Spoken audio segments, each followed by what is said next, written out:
انسانوں کے دل توڑنے والا شخص خدا تعالیٰ کو تلاش نہیں کر سکتا۔ ہر عبادت کی قضا ہے مگر کسی انسان کا دل توڑنے کی کوئی قضا نہیں ہے۔ جب انسان مشکل میں ہوتا ہے تو سوچتا ہے کہ خدا تعالیٰ کدھر ہے۔ یاد رکھو کہ امتحان کے دوران استاد ہمیشہ خاموش ہوتا ہے۔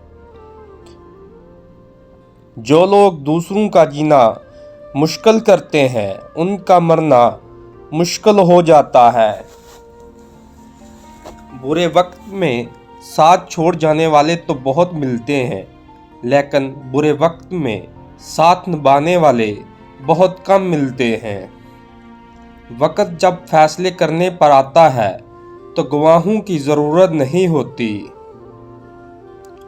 جب اللہ کی مرضی چلتی ہے تو پھر کسی کی مرضی نہیں چلتی۔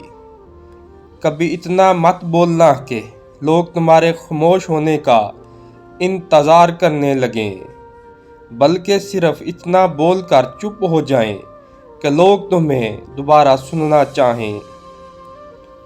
وہ بندہ دولت نہیں کما سکتا جس میں یہ ایک عادت ہو کہ وہ بخیل ہو اور اپنے حق سے ہمیشہ زیادہ کا امیدوار ہو۔ وہ لوگ تمہاری قیمت کبھی نہیں جان سکتے جن کو تم ہمیشہ دستیاب رہتے ہو۔ دنیا کا مال و دولت خدا تعالیٰ ان کو بھی دیتا ہے جن کو وہ پسند نہیں کرتا، مگر دین کی دولت صرف اسے دیتا ہے جس کو وہ محبوب رکھتا ہے۔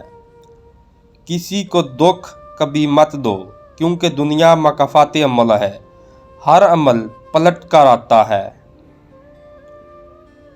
آپ وہ نہیں جو دوسرے لوگ آپ کو سمجھتے ہیں، آپ وہ ہیں جو صرف اللہ جانتا ہے۔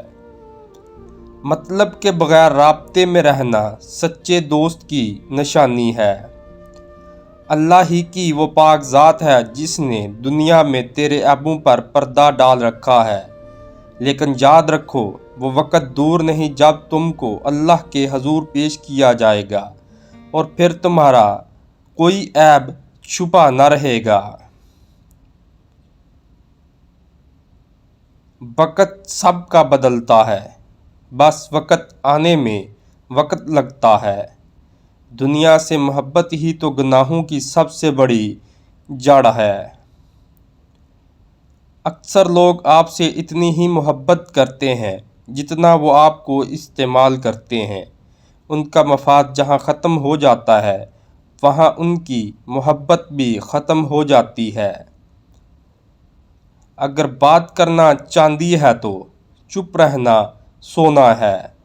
کچھ دنیا والے اتنے غریب ہوتے ہیں کہ ان کے پاس صرف اور صرف دولت ہوتی ہے۔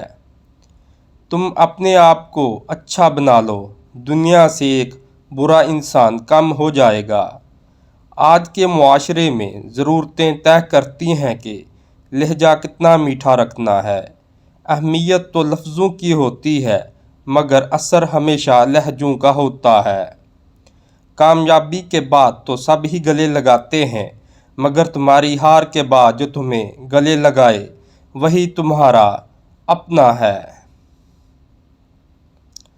ہار جیت تو انسان کے اندر کی ہوتی ہے، مان جاؤ تو ہار ہے، ٹھان لو تو جیت ہے۔